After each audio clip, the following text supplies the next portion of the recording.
वालिदा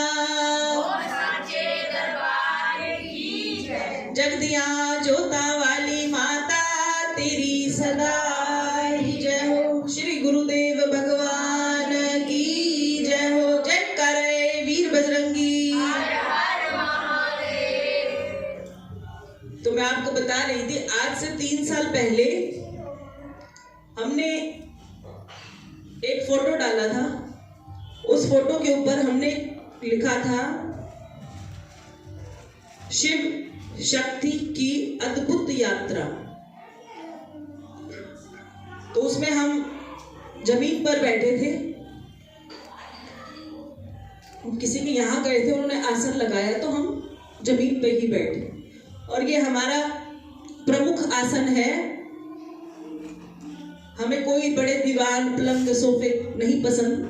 हमें बहुत अच्छा लगता है कि अगर कोई हमें अपने घर निमंत्रण दे तो हमारा आसन धरती पर ही लगाए। क्योंकि उन दिनों में हम पहली बार वहां गए थे, किसी के यहाँ गए थे, तो वो खुद भी पलंग पर बैठे थे, तो उन्होंने साथ में कुर्सी रखी। तो उन्होंने हमें कहा पलंग पर आराम से बैठ जाओ। तो मैंने कहा कि नहीं, मैं इस कुर्सी पे ही ठीक हूँ। गए थे तो बात इतनी लंबी हो गई कि 2-3 घंटे लग गए। तो बाद में उन्होंने हमारे अंदर ऐसा क्या देखा ये मैं नहीं जानती। तो उन्होंने एकदम से कहा कि मंदिर में ही बैठते हैं। तो उनका घर कमरा था, उसमें एक मंदिर था और नीचे एक आसन लगा हुआ था। लगाया उन्होंने हमारे सम्मान में और हम उस आसन पर बैठ गए। तो काफी बातें हमारी चलती रही उनके साथ। इस बीच में अचानक से उन्होंने, काकू भी थे और एक बच्चा और भी था, उन्होंने कहा कि फोटो ले लो हमारी। तो वो फोटो इन्होंने खींच ली। और क्योंकि फोटो खींची होती है तो कहीं ना कहीं डल ही जाती है। तो उसके ऊपर जो लिखा हुआ था शिव शक्ति की अद्भुत यात्रा। तो हमारे निजी बहुत सारे ऐसे मित्र थे। मित्र क्या होते हैं ये तो हम नहीं जानते, सिर्फ इन शब्दों का अर्थ इतना है कि वो हमें कहीं ना कहीं जानते थे। और जान पहचान सिर्फ इतनी है कि जैसे कोई 1-2 साल में एक बार मिलता है। हमने अपनी निजी जिंदगी में भी कभी किसी को अपमानजनक शब्द कहे ही नहीं है। किसी ने हमें पत्थर भी मारा तो भी हमने समय आने पर उसकी झोली में फूल ही डाला है। अभिमान नहीं है, ये आपको अपना मन बता रहे हैं। तो लोगों ने बहुत, परिवार ने, समाज ने, लोगों ने बहुत अत्याचार भी नहीं कहेंगे, लेकिन कहते कि वाणी ऐसी होती है जो किसी त्रिशूल से भी ज्यादा चुभती है। छोटी उम्र में हमारा विवाह हुआ और बहुत संघर्ष के साथ हमने अपना जीवन बिताया। तो वहां जो लिखा हुआ था शिव शक्ति की अद्भुत यात्रा, तो आज से 6-7 साल पहले हमारे साथ हम एक कोर्स किया करते थे। उसमें वो बच्ची हमारे साथ थी। तो वो बच्ची हमारे साथ थी और बाद में थोड़े समय के बाद हम अलग हो गए और इस बीच में हम यहाँ आकर बैठ गए। तो उस फोटो को उसने देखा और कई तरीके के प्रश्न पूछे। ये प्रश्न किसी एक ने नहीं, हमसे अगर 100 लोग जुड़े या 1000 संसार के लोग जुड़े हुए थे, 1000 के 1000 लोगों ने हमसे प्रश्न किया, लेकिन हमने भी कभी बताने में शर्म नहीं की। और शर्म क्या, जो बच्चे जींस पहन कर घूमते हैं आप उनको सुंदर कहते हैं, जिसने आधी बाजू का सूट पहना वो आपको अच्छा लगता है। लेकिन ये संसार है ना, भक्तों को जीने नहीं देती। जब हमने अपने सारे वस्त्र चेंज कर लिए, जीने का तरीका चेंज कर लिया, वस्त्र दूसरे धारण कर लिए, शरीर वही है, आत्मा बदल गई, भाव बदल गया, फिर भी लोग जीने नहीं देते। कि कोई कुछ कहता है, कोई कुछ कहता, कोई कुछ कहता। तो हमें, हमारे एक बड़े अच्छे भाई बने हमारे, उन्होंने कहा कि ये भक्ति की जो यात्रा नंगी तलवार है और आपको निरंतर इस तलवार पर चलना है। ये बात आज से 3.5 साल पहले हमारे कानों में पड़ी, तो हमने कहा कि सही कह रहे हैं भाई जी, कि लोग सोचते हैं कि उनका जीवन बड़ा कष्टदायक है, लेकिन हमें अब पता चला कि ईश्वर से जुड़ने के बाद पग पग पर कांटे हैं। इतना आसान नहीं है ये जीवन कि अब तो हम कहीं जाते ही नहीं है, सालों से बंद घर में बैठे हैं, सिर्फ प्रभु के लिए सेवा कर रहे हैं, कुछ खाते नहीं हैं। 5 साल से 4 साल की मध्यांतर हमारे सिर्फ व्रत चलते रहे, प्याज में प्याज छोड़ा, खान पान में सब कुछ छूट गया, परिवार छूट गया, रिश्ते नाते छूट गए, हमने छोड़ा कुछ नहीं, छूट गए। अभी परिवार में कभी लोग बोलते हैं, बार बार कहते हैं कि उन लोगों को लगता है कि हमने उन्हें छोड़ दिया, होंगे वो उम्र में 80 साल के, 90 साल के, 70 साल के, पर वो यहां से अभी इतने से हैं कि जब तक आप इनकी शरण लोगे आपको पता चलेगा आप कुछ छोड़ नहीं रहे हो, सब कुछ छूट गया। और छूटा क्यों?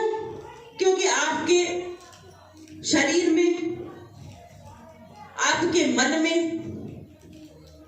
आपकी आत्मा में, आपके विचार पे किसका कब्जा हो गया?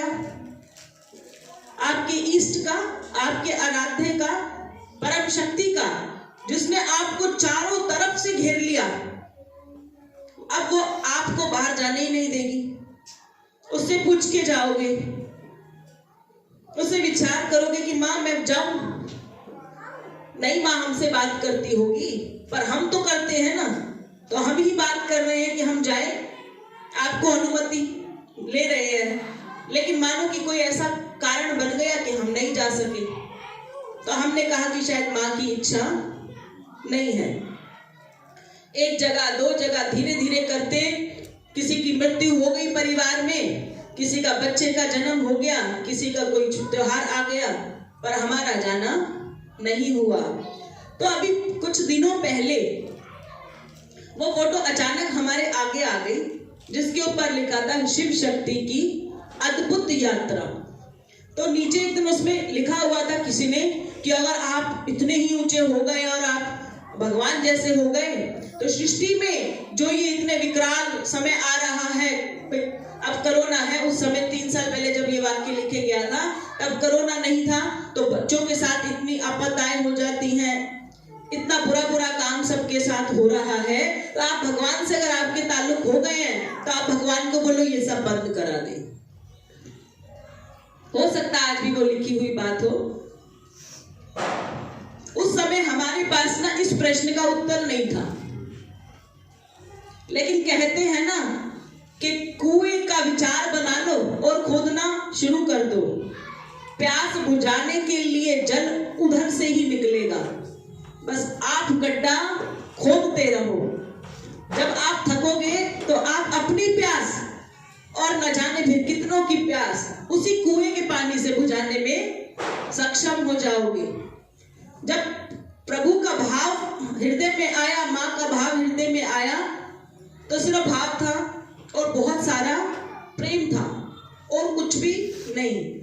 जैसे ये सब कटाक्ष भरे वचन हम सुनते रहे, 1 के सुने, 2 के सुने, 3 के सुने, हम 3 नहीं 30 लाख और 30 करोड़ की बात कर रहे हैं, पर हम भी हिले नहीं, क्योंकि एक ही बात सोचा कि सच कहते होंगे वो संत कि आपकी जो राह है ना उसमें पहले कांटे हैं और बाद में वो कांटे ही फूल बनते हैं।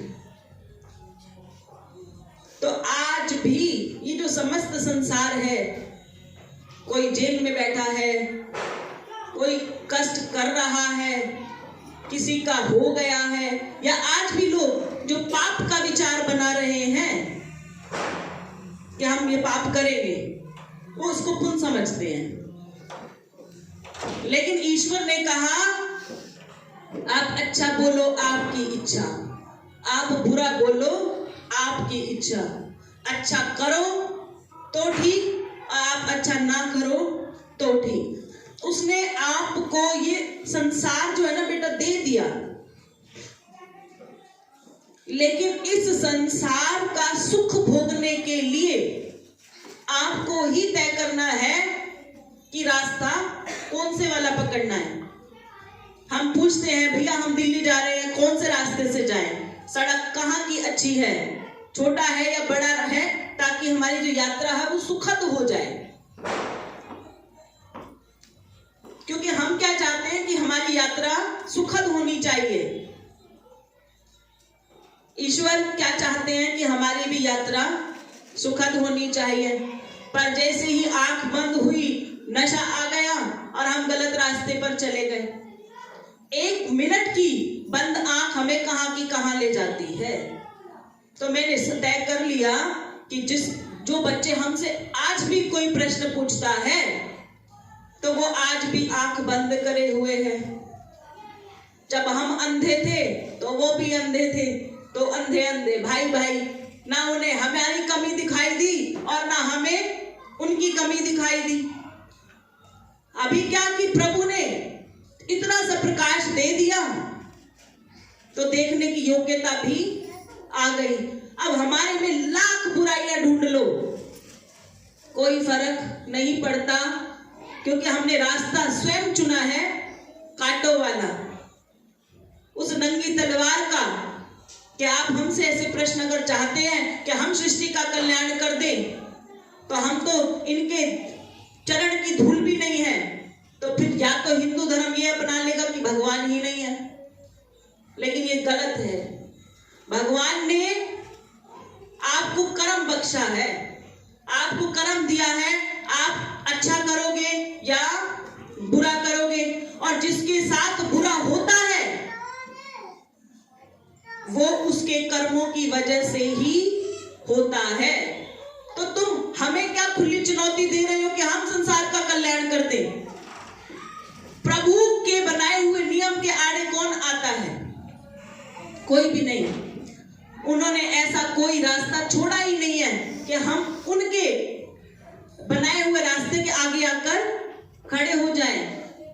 लेकिन ये भी एक सत्य है कि पाप को कम करने के लिए जो प्रवृत्ति है वो किसके पास है?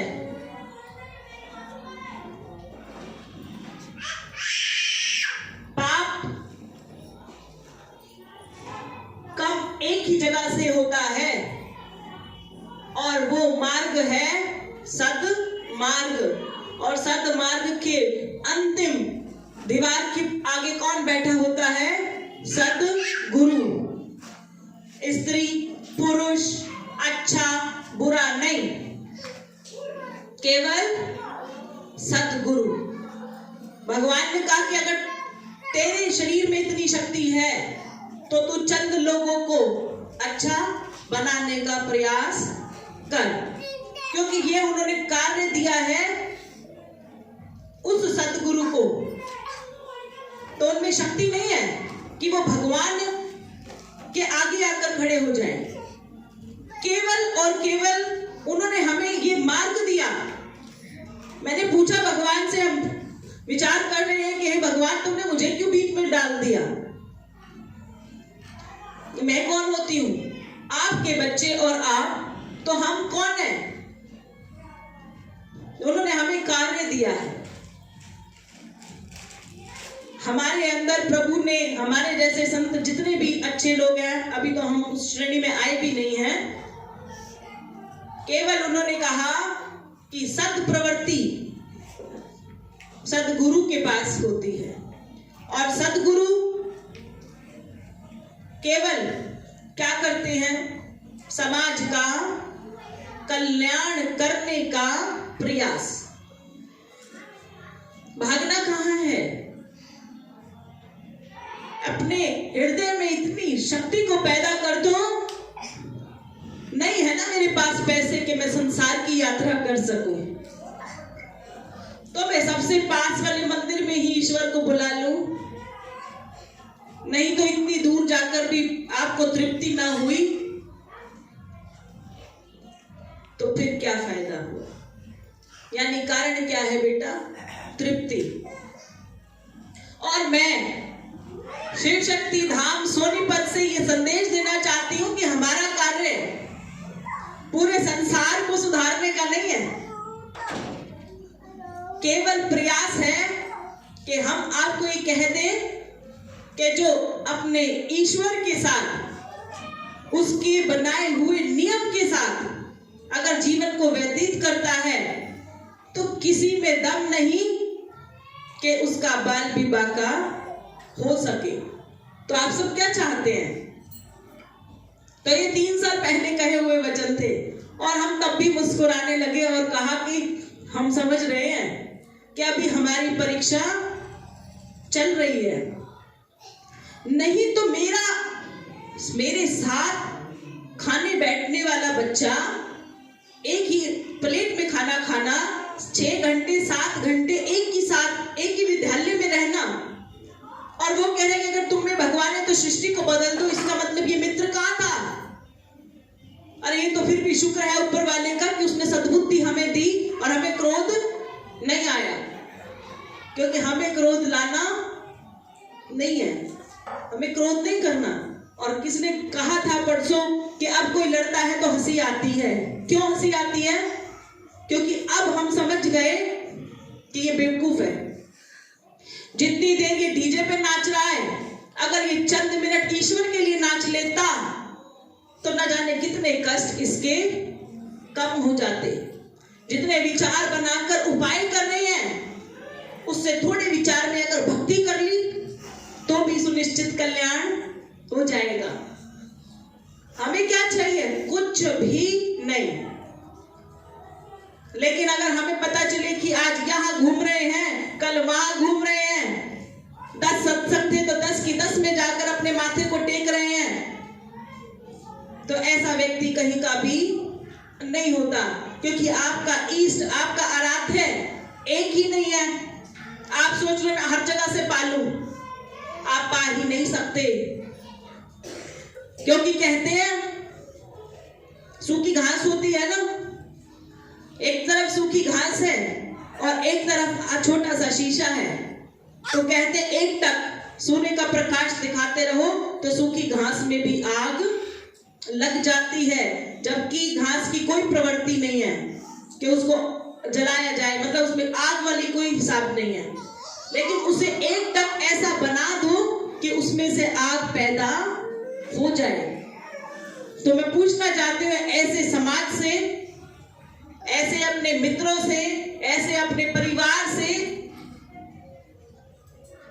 हम बाजार में घूमते थे तो बड़े अच्छे लगते थे, है ना, साथ शिकार करते थे तो भी किसी ने नहीं छोड़ा। और आज आपको बहुत अच्छी बात और बताती हूँ, अभी भगवान के साथ तो मिलन हुआ ही नहीं था, केवल टिकट खरीदी थी,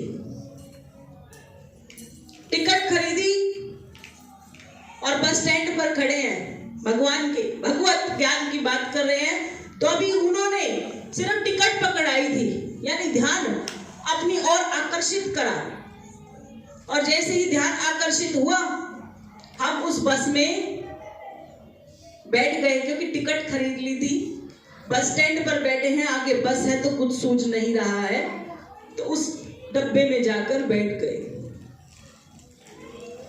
तो पहले मेरे पास बहुत सारे कपड़े हुआ करते थे, जैसे सबके पास होते हैं, और जैसे ही प्रभु की शरण लगती गई तो यकीन मानना कि हम एक विवाह में गए और हमने घर से माथे पर सिंदूर लगाया, और उस शादी में, वो करनाल में एक विवाह था जो 5 स्टार होटल में था, तो भी हमने अपने माथे पर तिलक लगाया और उसी शादी में चले गए। फोटो देखते रहना, सारी निकल जाएंगी कि हम झूठ नहीं बोलते। तो माथे पर हमने वहां तिलक लगाया, तो 1-2 दिन के बाद हमारे एक रिश्तेदार का फोन आया और उन्होंने क्या कहा कि रोज नए सूट पहनते हैं तो किसको दिखा रहे हैं? तो जो सूट हमने पहना है ना, उस सूट के कपड़े का तो मेरे घर में कुशन है, और खुलेआम बोल रहे हैं ये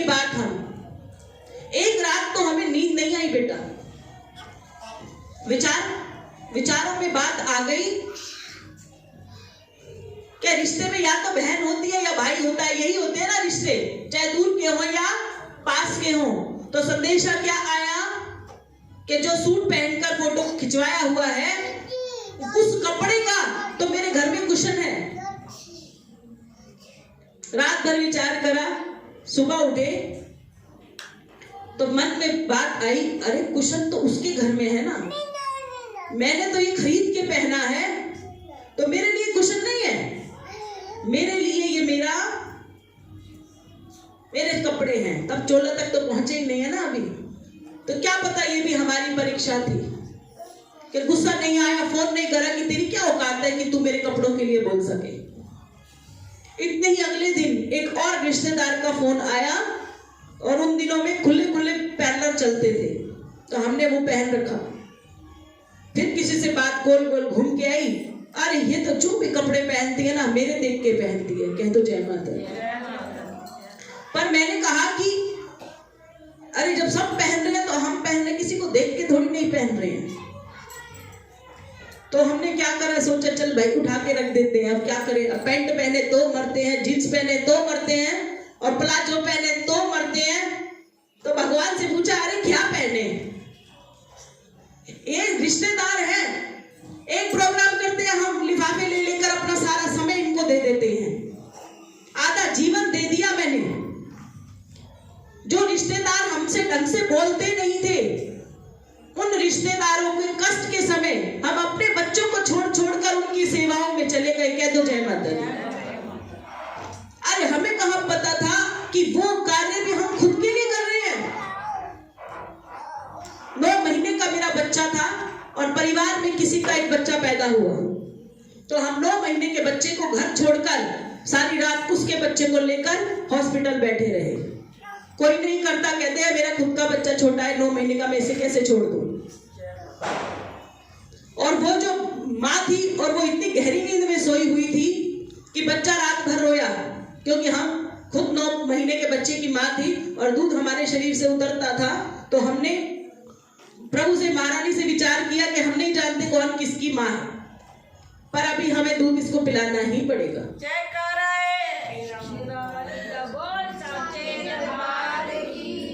हमने उस बच्चे को दूध पिला दिया और कई महीने तक विचार करते रहे कि उसके बच्चे को पहला दूध हमने पिला दिया।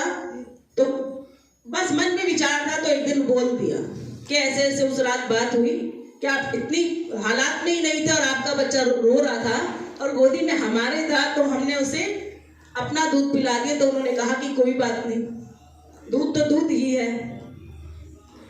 लेकिन आप सोचो कि कहीं ना कहीं कर्ज तो होगा ना।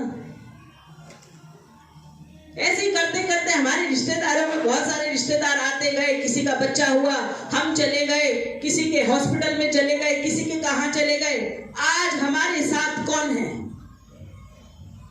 हम बोलते हैं हमारे कर्म ही हमारे साथ है। आज रिश्तेदार नहीं, दोस्ती कभी बनाई नहीं, रिश्तेदारों से पूर्ति नहीं हुई, कभी उसका बच्चा, कभी उसकी शादी, कभी उसकी सगाई।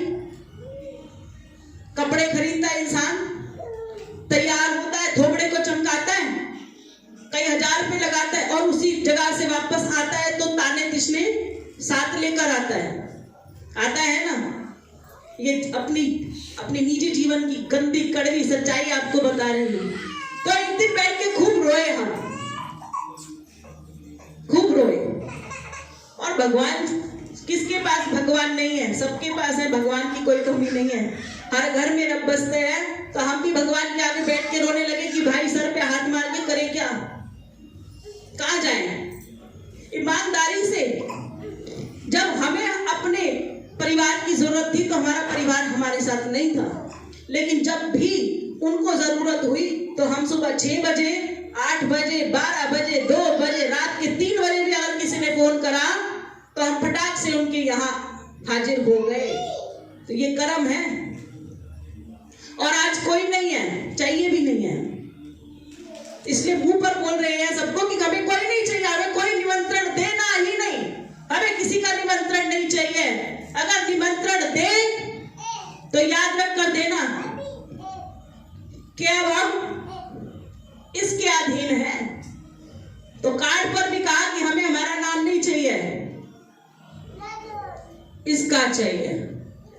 अगर कोई सोचे कि हम इसे नहीं मानते तो हम भी तुम्हें नहीं जानते। हमें नहीं चाहिए, तुम्हारे निमंत्रण की बात करते हो, हम तुम्हें जानते ही नहीं है, तुम कौन हो? जब तक हम अंधे थे तुम भी अंधे थे तो लगे मित्र हैं। अब हमारी आंखें खुली, अब कड़वी सच्चाई दिखती है तो साला हमें किसकी जरूरत है? किसी की नहीं। और जब तक आप ये विचार, आपको ये नहीं कह रहे ये उनकी माया है कि हम यहां बैठे हैं,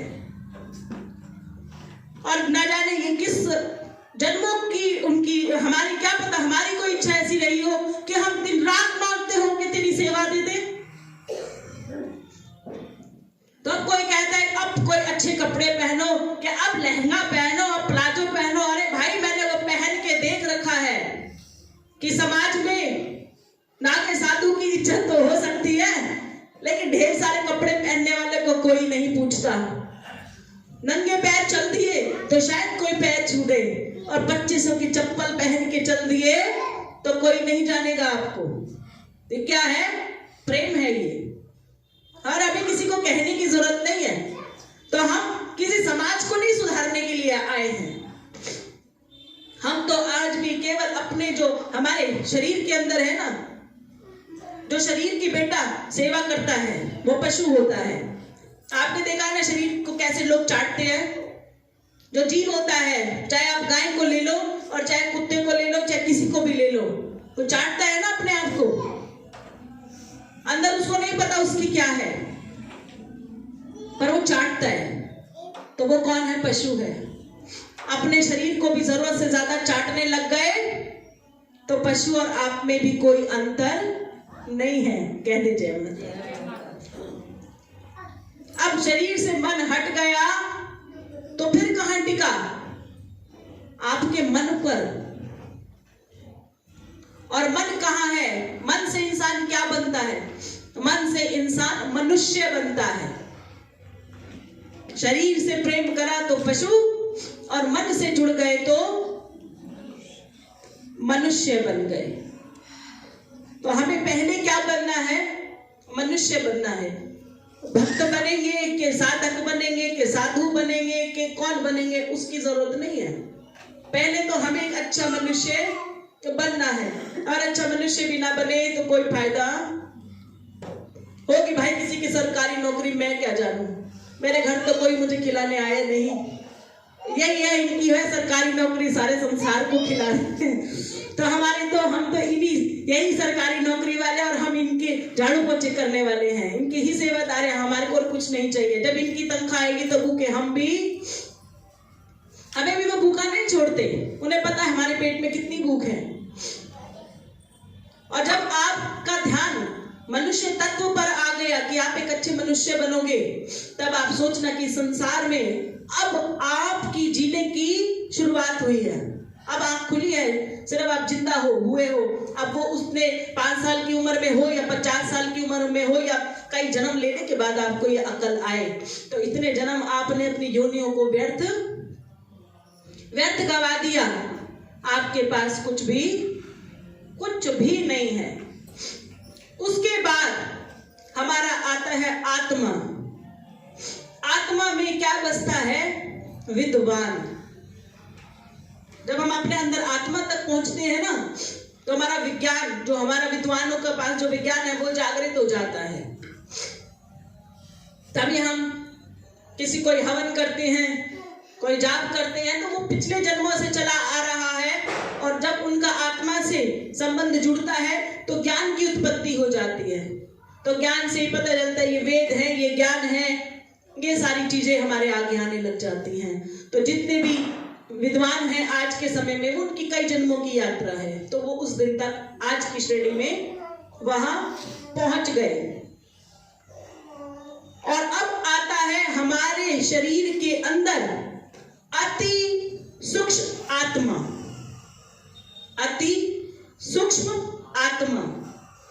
अति सूक्ष्म को देखने के लिए आपको क्या चाहिए? लेंस चाहिए ना। कुछ बहुत छोटा देखना हो तो ऐसे खुली आंखों से नहीं दिखता, तो हम लेंस के साथ देखते हैं।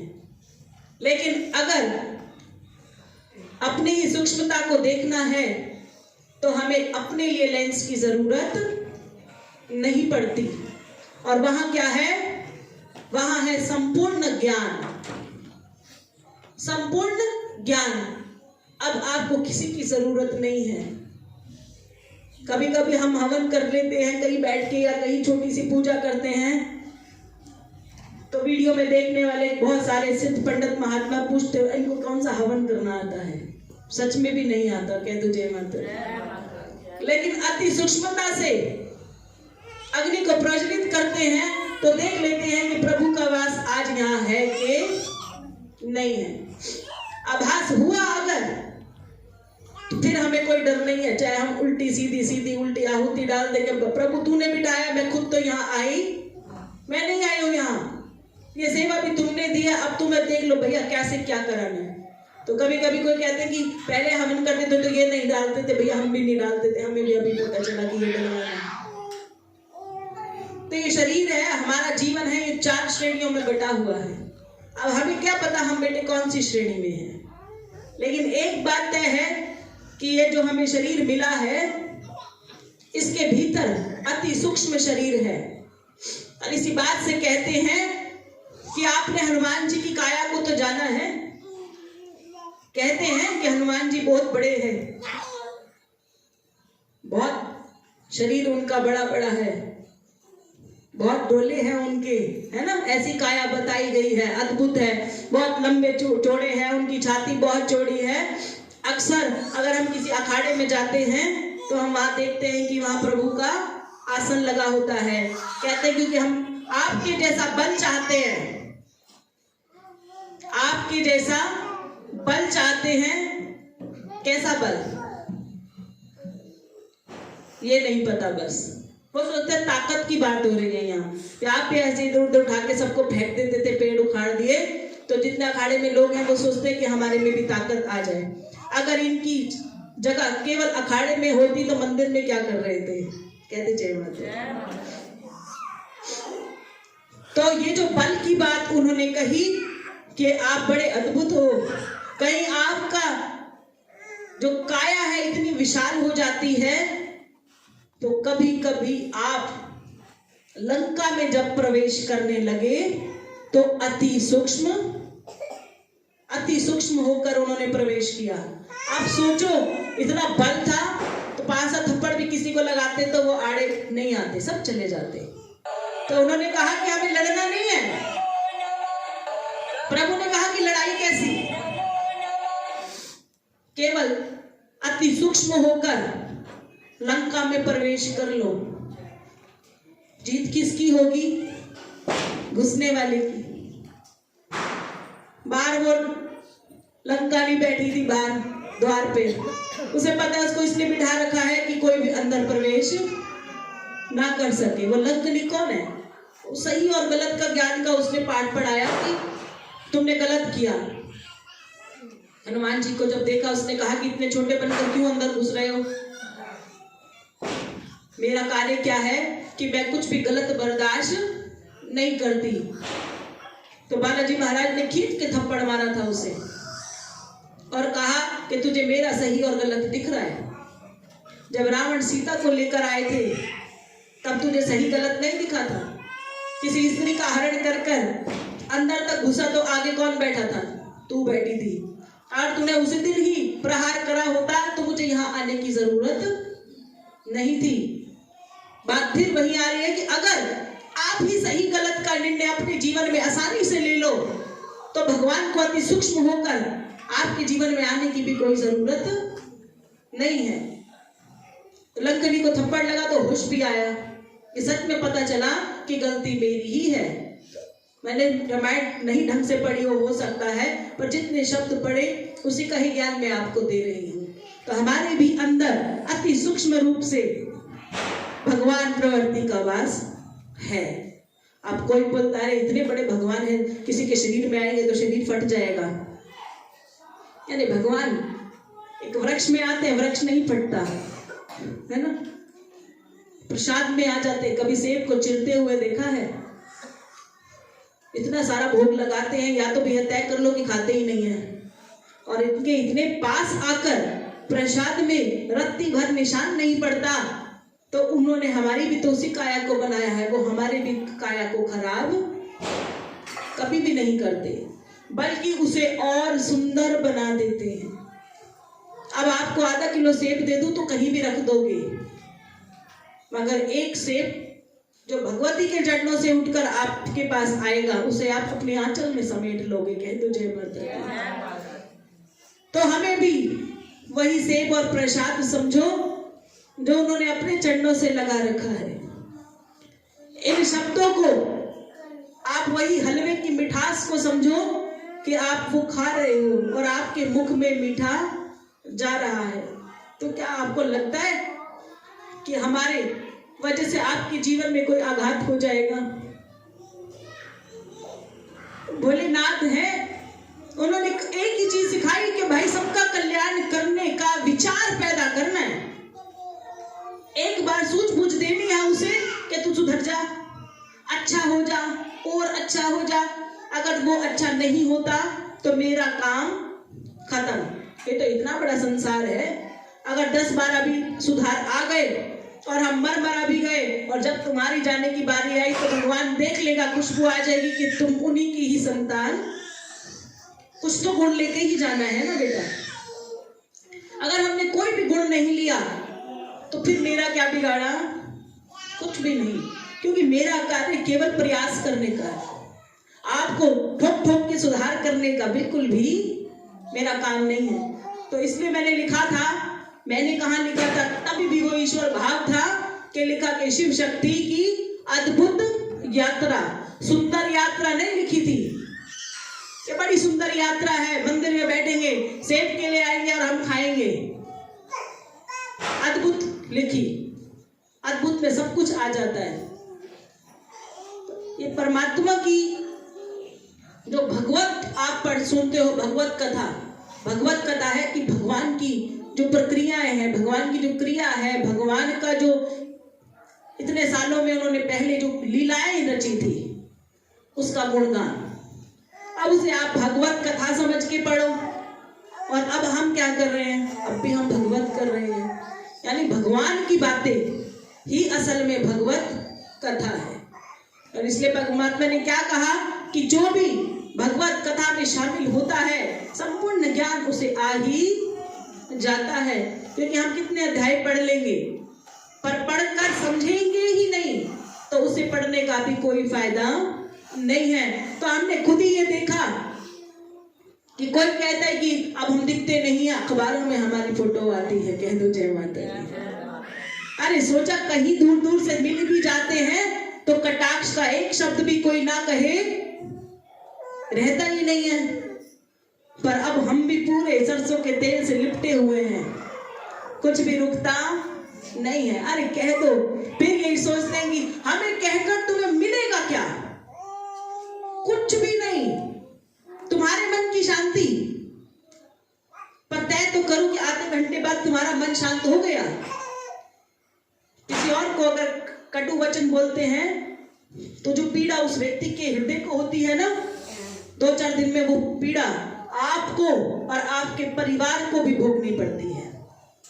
ये किसी अपने परिवार के लिए नहीं कह रहे, ये समस्त संसार के लिए ये ज्ञान दे रहे हैं कि अगर आप किसी को एक कड़वा वचन बोलोगे ना और अगर उसके हृदय में कंपन हो गई और उसने आपको कोई बद्दुआ नहीं दी, उसकी जरूरत ही नहीं पड़ती। क्योंकि हम बता रहे हैं कि कर्म से बड़ा कुछ भी, आपने कर्म कर दिया, मुझे तो कुछ कहने की जरूरत ही नहीं पड़ी। और मैंने क्या कहा? जय माता दी, ये रही झोली, और दे दो और दे दो। आप जितना देते जाओगे, जितनी आप बुराई हम सबकी करेंगे, वो तो फूल बन रहे हैं, क्योंकि हम उसे धैर्य के साथ उतार रहे हैं। तो बेटे, जो भी आप कपड़े पहनो, कुछ भी पहनो, कोई भी आपसे खुश होने वाला नहीं है। लोग तो एक ही बात कहते हैं, इसका आदमी कमाता कितना है? तो 20, 50, 60। ये देखो राजरानी बन के घूमती है, पता नहीं कहां से आता है सुख। आपकी तारीफ कोई भी नहीं करता। अरे फिर फटे हाल घूम लो, कम से कम उसके हृदय को ही तसल्ली हो जाए। है ना, रो उसके आगे तो वो खुश होते हैं। आप किसी के आगे रो, मेरे घुटनों में दर्द है, वो खुश होता है, कह रहा अच्छा इसके भी है। और अगर एक दिन आपके घुटनों में दर्द है और आप अपने ऐसे व्यक्ति के पास बैठे और उसको कहो कि मेरे घुटने तो बहुत अच्छे हैं, रात भर उसे नींद नहीं आएगी। 3 डॉक्टर बदल देगा कि मेरी उम्र 50 है, मेरे घुटने बोल के 70 वाली कहती मेरे घुटने बिल्कुल, तो उसको इस बात से भी नींद नहीं आएगी। जो आपका सुख है वो दूसरे का दुख है। अब आपको तय करना है कि आप भगवत ज्ञान ले रहे हैं और आपको सुख मिल रहा है, तो वो दूसरे के दुख का कारण बनेगा ही बनेगा। पता नहीं क्या करते हैं, क्या मजा आता है, रोज जाकर बैठ जाते हैं। ऐसे ही तो कहते हैं लोग, अभी तुम्हारे को नहीं मिले होंगे, हमारे को तो बहुत मिले हैं, कि अब ये क्या मिलता है रोजाना, घर में बैठ के भगवान की कथा कर लो। भाई तू भी दुकान क्यों खोल रहा, अपना घर ही बैठ के भांडे बेच, पता चले तुझे भी कि खाली घर में बैठकर कुछ भी नहीं होता। अगर किसी से संपर्क साधना है, और जब इतने सारे लोग मिलकर बाजार के काम करते हैं तो होड़ हो जाती है। कह दो जय माता दी। एक दुकान खोलता है 10 बजे और एक खोलता है 11 बजे और एक खोलता है 6 बजे, तो जो दुश्मन पार्टी है वो अगले दिन 5 बजे का अलार्म लगाती है। क्यों? क्योंकि भैया इसके बराबर तो खोलूं, ये 5 घंटे मुझसे आगे चल रहा है। तो 2-4 महीने के बाद पता चलता है कि उसका व्यवसाय और अच्छा हो गया, क्योंकि भगवान ने कुछ नहीं करना, व्यक्ति खुद ही समय पर आने जाने लगे, यानी नियम का पालन करना शुरू कर दिया, तो कल्याण भी अपने आप होना शुरू हो गया। अब जब हम यहाँ आए, हमने एक दिन हनुमान चालीसा का पाठ किया, एक को तो आता ही नहीं था। अब वो सोचेगा कि अच्छा, तभी मैं बोलती हूँ आप सबको कि जिस दिन आप सब ये बोलोगे कि हम इसकी पूजा करी, हमने पहले नहीं करती थी, जैसे पूजा करनी शुरू करी, कोई 1 साल से जुड़ा, वही तूने जुड़ा क्या पाया? क्योंकि यहाँ पाया और खोए का ही भेद है। तो भगवान का जब हम कुछ पाते हैं, मैंने क्या पाया मैं ही बताती हूँ, मैंने सब कुछ पा लिया। हनुमान जी के पास बड़े आभूषण भरी माला दी तो उसने सारी तोड़ के फेंक दी। वो देखते रहे, कुछ समझ में नहीं आया और सब कुछ फेंक दिया। और इतनी कीमती माला देखकर बाकी लोग कहते हैं तो सच में ही बंदर है, अकल नहीं है, इतनी कीमती बेशुमार कीमती माला उठा के फेंक रहा है। पर उसने देखा कि इसमें भगवान तो है ही नहीं, ना इसमें राम दिख रहे हैं, ना इसमें राम का नाम दिख रहा है, तो ये मेरे किसी काम की नहीं है, तो मैं इसका क्या करूंगा? भाई जिसको लेनी है ले लो, मेरे किसी काम की नहीं है। तो मैंने भी पा लिया कि खाली सोने में खाली राम परमात्मा भगवान नहीं है। हाँ, जिसकी खुशी इसी बात में है कि उसने इतना बड़ा, जब तक वो बड़ा लॉकेट सोने का नहीं पहनेगा तब तक वो भक्त ही नहीं होगा। तो ये आपका अपना निजी विचार है। तो हमें क्या चाहिए? अब क्या चाहिए? अब तो चाहत ही हो गई, अब तुझसे और क्या मांगू? तो कोई इच्छा नहीं रहती। लेकिन आप सब बेवकूफों में हो कि समझदारों में हो, ये अद्भुत ज्ञान किसको दोगे? आप उन व्यक्तियों को दोगे जो आपसे सिर्फ ये पूछते हैं कि यहाँ आए हमें मिला, क्या मिला तुम्हें? बहुत सारे लोग पूछते हैं कि अच्छा हमारे श्री शक्ति धाम सोनीपत जाते हो माता जी के यहाँ, कुछ मिला? भैया मंदिर खाली है बिल्कुल, स्वरूप हम किसी को देंगे नहीं। अब जो कुछ मिलेगा स्वरूप से मिलेगा। तो अगर आपको नहीं पता कि आपको यहाँ से क्या मिला, तो फिर बाकी तो बहुत अच्छे हैं। कोई बाजार में दुकान शटर खोल के बैठा है और कोई घर में रिमोट चला के टीवी देख रहा है। तो मैं ही बताती हूँ, मुझे तो यहाँ से सब कुछ मिला है, और ऐसा मिला है मैं किसी को दे भी नहीं सकती। सोना होता तो दे भी देती, पैसा होता तो ले गए लोग हजारों। 16-17 लाख रुपए की सेवा हमने इस मंदिर से अपने निजी धन से लोगों को दी, तो हमने तो बेटे दे दी। वो 17 लाख तो न जाने कितने गुना होकर इस मंदिर में वापस आ जाएंगे। लेकिन उन निकम्मे बच्चों को ये कहना चाहती हूँ कि न जाने उसमें से तुम्हारे कितने गुना फिर वापस चले जाएंगे। क्योंकि हमने तो दे दिया उनकी अनुमति से। वो भी हमारे हृदय को बार बार टटोलते हैं कि 100 रुपए है तेरे पास। कोई आता है कि माँ पैसे की जरूरत है, तो हम कहते रखे भाई ले जा। अगर इस नोट के टुकड़ों से तेरा काम चलता है तो मुझे भी कोई समस्या, मुझे क्या समस्या है। लेकिन याद रखना, आप सब जो भी पैसा इकट्ठा कर रहे हो उससे आपकी मनो इच्छाएं तो पूरी हो जाएगी, पर आपको खुशी नहीं मिलेगी। कह दो जय माता दी। और असली खुश कौन है? हम खुद हैं। हमारे पास इतनी खुशी है, इतनी खुशी है, इतनी खुशी है कि हम संभाले नहीं संभाल पा रहे। और याद रखना, यहाँ आए हुए किसी बच्चे से हमने कभी पैसों की इच्छा रखी ही नहीं। हमें कुछ नहीं चाहिए आपसे, फिर भी अपार अपार अपार, इतने शायद समुद्र में जल नहीं है, उससे कहीं गुना ज्यादा हमारे पास खुशी है। अभी किसी ने दुकान खरीदी तो जी अच्छा ये जगह अच्छी है, किसी ने प्लाट खरीदा कि ये अच्छा है, किसने शादी करी कि ये हमारे लिए लड़का कैसा रहेगा, लड़की कैसी रहेगी।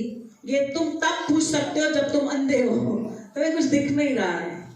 आंखों वालों से पूछोगे, इसका मतलब अब तक भी तुम्हारे पास आंखें है ही नहीं।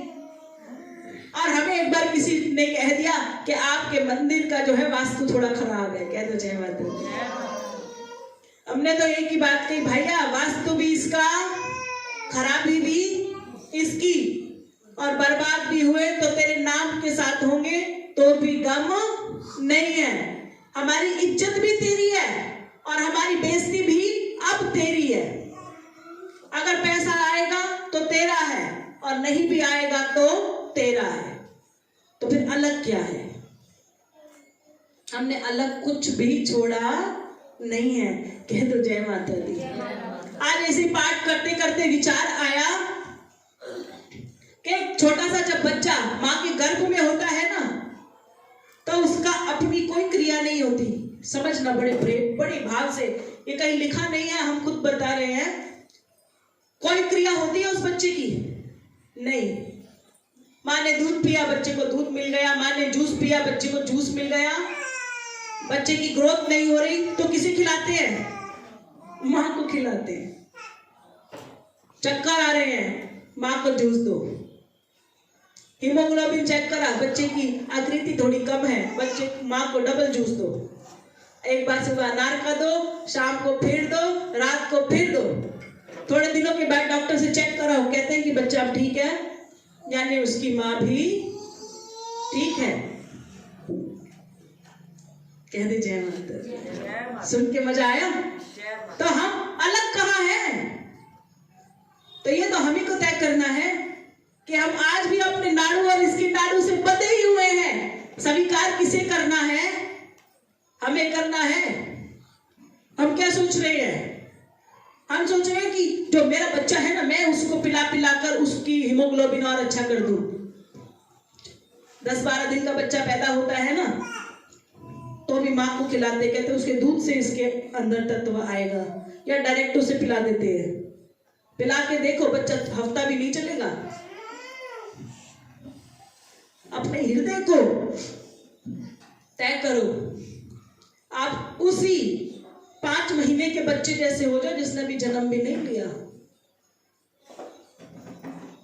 उस 7 महीने के बच्चे की तरह हो जाओ जिसे डॉक्टर कहते हैं कि प्री मैच्योर है। उस 9 महीने के बच्चे से भी 2 दिन पहले वाले बच्चे की तरह हो जाओ कि बाहर आने के लिए भी वो गुहार भगवान को नहीं लगाता, अपनी माँ को लगाता है। याद रखना, वो नहीं जानता किसी को।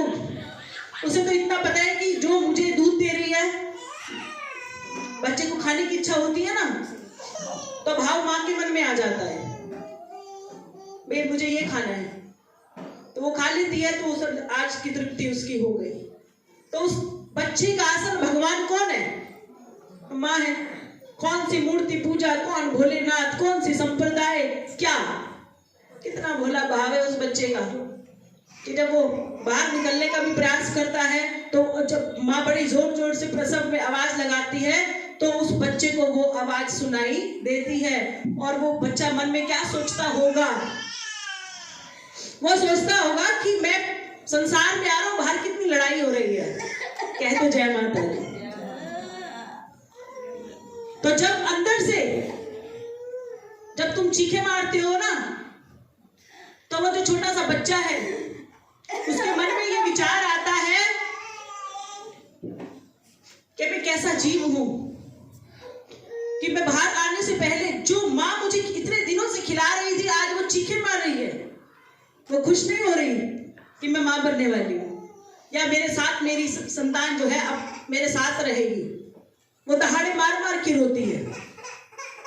तो कहते हैं जो आपके साथ उस समय खड़ा होता है, वो कहते हैं कि ज्यादा तेज तेज मत आवाज करो कि बच्चा डर जाएगा। कहते हैं ना, फिर भी हम उनकी सुनते नहीं हैं। भाई आप उसको सब कुछ दे रहे हो, उसको खिलाया पिलाया आपने, उसको 9 महीने का बच्चा आज संपूर्ण करने का समय है, आप उसे डराओ मत। फिर भी हम किसी की मानते नहीं है कि हम अपना काम कर रहे हैं। उस समय आपको कोई मतलब नहीं है कि कोई छोटा बच्चा है या नहीं। और जैसे ही बच्चा हमारी गोद में आता है तो हमारे मन में सारे विचार पैदा कर देता है।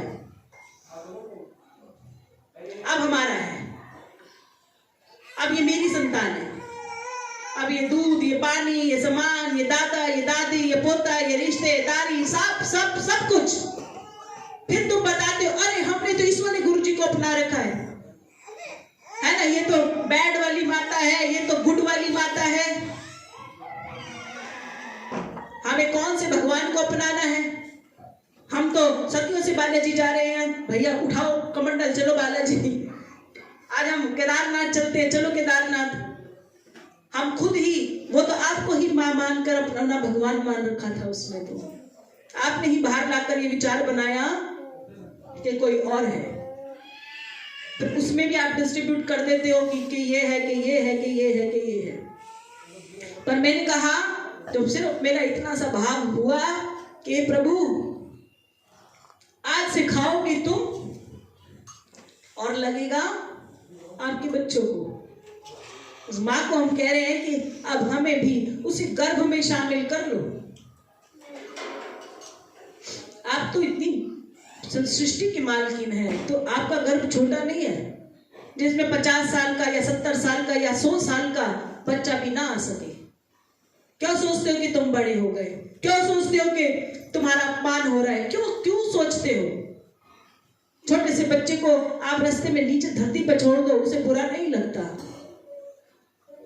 तो अगर आप सबको बुरा लगने लग जाए तो समझ लेना कि माँ के गर्भ से वह बहुत बहुत दूर आ गए। अब आपको तो पता चलने लग गया कि मेरी बेइज्जती हो गई, मेरा ये नहीं हुआ, किसने मुझे पानी नहीं पूछा, किसी ने मेरे लिए ये नहीं करा, मैंने इनके आगे जो जगाई, मैंने इनके लिए हलवे का भोग लगाया, मैं तो इनकी भक्त हूँ, मैं तो नवरात्रे रखती हूँ, मैं तो चुन्नी चढ़ा रही हूँ, मैं पता नहीं क्या क्या कर रही हूँ। कभी आपने अपने बच्चे को कहा कि मैंने तेरे को इतने महीने इतना पालन पोषण तेरा किया? कभी नहीं कहते, क्योंकि आपकी ड्यूटी है, पैदा किया है तो मुझे निभाना पड़ेगा। अगर आपका बच्चा आपके अच्छे भाव के साथ जुड़ता है, अपने हृदय के साथ जुड़ता है, तो आपको वो अति प्रिय हो जाता है। और वही बच्चा जिसको आपने गर्भ से पैदा किया है, पर वो आपका ना शुक्र है, उसको शुक्राना नहीं करना आता, उसे कोई मतलब नहीं है, तो आपकी ड्यूटी थी, आपने पैदा करा। आपको वो यहाँ से प्यारा नहीं लगता, आप कहते ठीक है, तो भाई मेरा ही कोई कर्म होगा। तो हमें कैसी संतान बनना है कि माँ हमें हर पल ढूंढे, कि माँ हमें ढूंढे। अरे मेरा तो इतना बेवकूफ बच्चा है, आगे रोटी रखी होगी तो खाएगा भी नहीं, तो मुझे खुद ही उसको जाकर अनुमति देनी है कि बेटा इस रोटी को खा ले। तो किसने कहा हमें कि परिवार में जाने और ना जाने के बीच के हम भगवान को मानते हैं कि नहीं मानते? अरे भाई मत मानो। कारण ये नहीं है कि तुम भगवान को नहीं मानते, कारण ये है कि भगवान भी तुम्हें मानता नहीं है। क्योंकि भगवान किसे मानता है? जो बेटा मनुष्य हो। भगवान को पता कि मनुष्य योनि में आ गया है, इसी को ज्ञान दिया जा सकता है, इसी को विद्वान बनाया जा सकता है। पशु तो स्वतंत्र घूम रहे हैं, भूखा तो परमात्मा ने किसी को भी नहीं छोड़ा, लेकिन ज्ञान किसे मिलता है? जो मनुष्य होता है। तो हम तो अपने इष्ट, अपने आराध्य से सिर्फ इतनी प्रार्थना करते हैं, प्रभु संत कहाँ बन सकते हैं हम, और ये हम तो आपके चरणों की अगर धूल भी बन गए तो भी आपकी कृपा होगी। तो हम कौन है प्रभु? हम तो केवल आपके बनाए हुए नियम पर चल रहे हैं, और नियम पर चल रहे हैं तो ये भी भरोसा है कि आज नहीं तो कल लेने पड़ेंगे 2-4 जन्म भी, तो कोई दिक्कत नहीं है। कह दो जय माता दी। एक राम जी का भक्त था, दिन रात भक्ति करता था। कर लो भाई भक्ति, कोई पैसे थोड़ी नहीं लगते। दिन रात वो राम राम राम राम करता रहता था। तो सब लोग सोचते थे कि ये पागल है।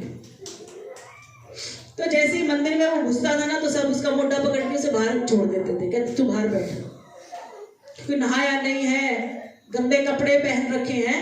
तो कोई भी उसे मंदिर में घुसता देख उसे बाहर कर दिया। कहीं सत्संग हो रहा है तो बिल्कुल बाहर गेट पर बैठ गया, तो पता चला कि बाहर से और बाहर कर दिया। बच्चे उसको देख के डर रहे हैं, और ये है और वो है। कहने लगे अब क्या करें? तो उसने क्या विचार किया, एक उस शहर का एक ऐसा व्यक्ति था जो लगातार उसे देख रहा था।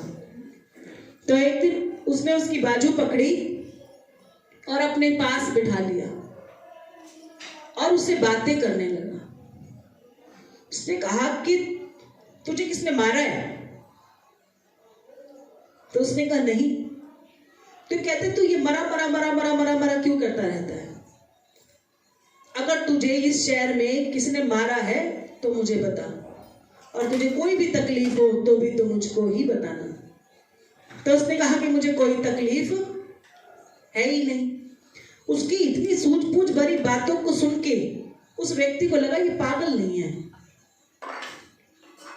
तो वो कहने लगा कि अच्छा ठीक है। कहता अगर तुझे आज शाम को प्रभु की कीर्तन में चलना है ना, तो तू 1 घंटा पहले मेरे घर आ जाना। तो उसने कहा ठीक है मैं आ जाता हूँ। वो शाम हुई, भजन से 1-2 घंटे पहले उनके घर चला गया। तो उसने साफ सुथरे कपड़े निकाले और उसे नहलाया धुलाया, साफ सुथरा किया और कहा कि अब तुम मेरे साथ मंदिर चलो। भजन हुआ, सब कुछ हुआ। तो थोड़ी देर के बाद वो जोर जोर से कि मरा मरा मरा मरा मरा मरा मरा मरा करने लगा। फिर बच्चे हंसने लगे। तो उसने उसकी ओर देखा कि तुझे किसी ने मारा है? तुझे ऐसा क्यों लगता है कि तू मरे जा रहा है, मरे जा रहा है, मरे जा रहा है? फिर भी उसने कोई जवाब नहीं दिया। तो उनको लगा कि ये बीमार है, तो उस बच्चे को उन्होंने अपने पास रख लिया कि इसकी सेवा करेंगे, इसको दवाई देंगे। डॉक्टर के पास ले गए तो डॉक्टर ने कहा इसका मानसिक संतुलन ठीक नहीं है, तो इसकी दवाई चलेगी। तो उसकी दवाई शुरू करा दी, सब कुछ करा दिया। महीने, 2 महीने, 3 महीने बीते। फिर कहीं सत्संग आया, फिर वहां बैठा तो अच्छा भला बैठा है, सत्संग कर रहा है। थोड़ी देर के बाद फिर उसने यही बोलना शुरू कर दिया। तो जो साथ लेकर गया था उसने उसको दोनों हाथ से पकड़ा कि तू ऐसा क्यों करता है? तो बिल्कुल ठीक है, दवाई भी चल रही है, डॉक्टर भी कह रहे हैं कि तू बिल्कुल ठीक है, फिर तू 2-2 महीने बाद वही काम क्यों करता है? तो उसने कहा कि चलो ठीक है, कोई बात नहीं। उसने कहा आज जब कीर्तन में हम बैठेंगे तो दोनों साथ बैठेंगे और तुम मेरा हाथ मत छोड़ना। तो उसने कहा कि ठीक है। तो जैसे ही भजन शुरू हुआ तो उस व्यक्ति ने उसका हाथ जोर का पकड़ रखा था कि आज न तू मुझे छोड़ेगा और ना मैं तुझे छोड़ूंगा। और लगातार वो भगवान की ओर देखते रहे। थोड़ी देर के बाद उसने बड़ी जोर जोर से बोलना शुरू कर दिया कि मरा मरा मरा मरा मरा मरा मरा मरा। साथ वाला जो व्यक्ति था उसने भी यही बोलना शुरू कर दिया, कह दो जय माता दी। एक बार आप भी कह दो कि मरा मरा मरा मरा मरा मरा मरा मरा मरा मरा। आसपास के कहने लगे कि ये तो पागल था ही, और साथ वाला भी पागल, ये भी पागल हो गया है। और जैसे ही उसने मरा मरा मरा मरा कहना शुरू किया, तो वो जो व्यक्ति था उसने तो उसको पाठ ही बना लिया। वो घर, दोपहर, सुबह, शाम, रात जो कोई रोटी रखे उसके आगे कहने लग जाता था मरा मरा मरा मरा मरा मरा मरा। तो उसने कहा कि, उसके घर वालों ने कहा कि उस दिन तूने उसका हाथ पकड़ा, ऐसा क्या करा तूने, अच्छे भले आदमी को भी पागल बना दिया। तो उसने कहा कि मैंने इसको मूल मंत्र दे दिया है, कह दो जय माता दी। तो जैसे ही मूल मंत्र की प्राप्ति हुई, तो उसने कहा कि अगर तुम दोनों को लगता है हम दोनों पागल हैं, तो आज रात को एक संकीर्तन रखते हैं, बोलेंगे केवल यही शब्द। कहने लगे ठीक है। और जैसे ही सब बोलने लगे कि मरा मरा मरा मरा, मुख से क्या निकला, राम, कि राम का नाम। तो सबने कहा कि इसमें तो बड़ा मजा आ रहा है, कि क्या बोल रहे हैं सब, मरा मरा मरा मरा मरा मरा मरा मरा मरा मरा मरा मरा मरा मरा। जब संकीर्तन किया तो पता चला कि ये मरा नहीं कह रहा, ये क्या कह रहा है, राम राम कह रहा है। लेकिन जिसने चंद 5-7 लाइनें सुनी वो सोचता हर बार कि क्या इसको कोई नहीं मारता, और ये कह रहा है कि मरा मरा मरा मरा मरा मरा मरा मरा।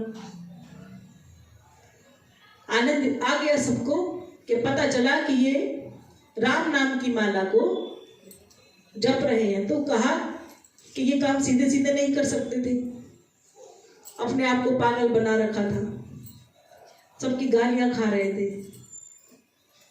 तो अगर तुम सीधा सीधा भी कहते कि राम राम राम, तो लोग तुम्हें क्यों मारते। तो उसने कहा कि इसके नाम में पिटने का बड़ा मजा आता है, कह दो जय माता दी। कि जब मैं मरा मरा मरा मरा मरा कहता है तो ये सब मुझे मारते, तो मुझे बड़ा मजा आता। बिल्कुल ऐसे लगता है मुझे कि जैसे लैला मजनू होते हैं ना, वे लोग पत्थर मारते थे, उसे मारते थे, तो मुझे बड़ा मजा आता है कि मैं अपने इष्ट के नाम पर पिटता हूं। और जैसे जैसे मेरी पिटाई होती है वैसे वैसे मैं अपने राम के ओर नजदीक आने लग जाता हूं। कि जब मुझे लगता है कि 15 मिनट से कोई मुझे कुछ नहीं कह रहा, तो मैं जोर जोर से कहने शुरू कर देता हूँ कि मरा मरा मरा मरा मरा मरा, कि लोगों को याद आ रहा है कहाँ मर रहा है तू, फिर मारते 2 थप्पड़, ठीक ठाक बेटा कहाँ मर रहा है तू। तो इसके नाम में जब पिटाई भी हो ना, तो क्या शुक्र करना है कि बड़ा मजा आ रहा है प्रभु, 2 और बंदे ले आ, कि धुलाई थोड़ी बहुत नहीं होनी चाहिए, बड़ी कस के होनी चाहिए, कि अगर मरे भी सही तो लोगों को क्या लगे कि इसके नाम पे मरे। मरना तो फिर भी है, लेकिन भक्ति के नाम पर मरने से, जैसे ही हम इसके नाम की पिटाई पाते हैं ना, तो हम न जाने कितने कदम इसकी ओर आगे बढ़ जाते हैं। तो हम भी कहते हैं पीटो पीटो खूब पीटो। कोई कहता है कि पहले अच्छे लगते थे, कह दो जय माता दी। भाई हम ना पहले अच्छे थे, ना आज अच्छे हैं, और ना आने वाले समय में अच्छे लगेंगे, क्योंकि हम अच्छे हैं ही नहीं। अच्छे कौन है? जो इतने अच्छे अच्छे कपड़े पहनते हैं वो अच्छे हैं, जिनके पास अच्छे अच्छे सूट हैं वो अच्छे हैं, जिसके पास सोना चांदी है वो अच्छे हैं। हमें तो बेटे अच्छा बनना ही नहीं है, क्योंकि हम एक की नजर में अच्छे हो गए तो हमें भी संसार से कोई लेना देना नहीं है। जी करे श्री